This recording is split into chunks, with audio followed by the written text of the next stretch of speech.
মারা 5 ঘন্টা কাজ করে 8 ঘন্টার বেতন পাবেন ইনশাআল্লাহ। তবে সেই 3 ঘন্টার বেতন শিল্প মালিকদেরকে দিতে হবে না, এটা দিতে বাধ্য থাকবে সরকার। একটা সমাজের ভিত্তি হচ্ছে পরিবার। পরিবার যে সমাজের সুন্দর, সেই সমাজ সুন্দর হয়। পরিবার যেখানে এলোমেলো, সেই সমাজ ধ্বংস হয়ে যায়।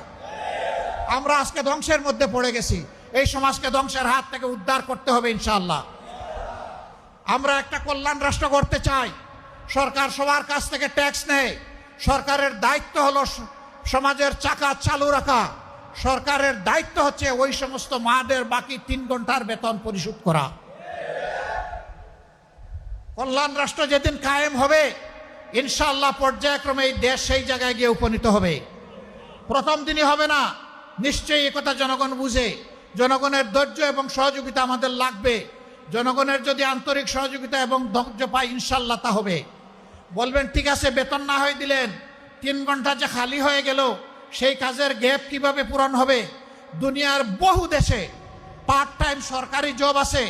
অনেক মহিলা 8 ঘন্টা সময় দিতে পারবে না, বাসার বাইরে তার বাচ্চা আছে, সংসার আছে, এই জন্য জব ছেড়ে দেয়।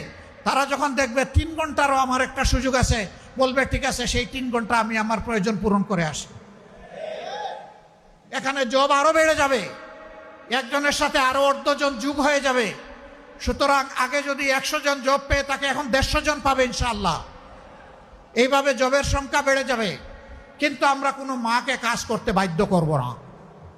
যার প্রয়োজন আছে, যোগ্যতা আছে, কাজ তার হাতে সম্মানের সাথে তুলে দেব। তার নিরাপত্তা কর্মক্ষেত্রে বিধান করা হবে ইনশাআল্লাহ। সম্মানিত ভাইয়েরা, এরপরে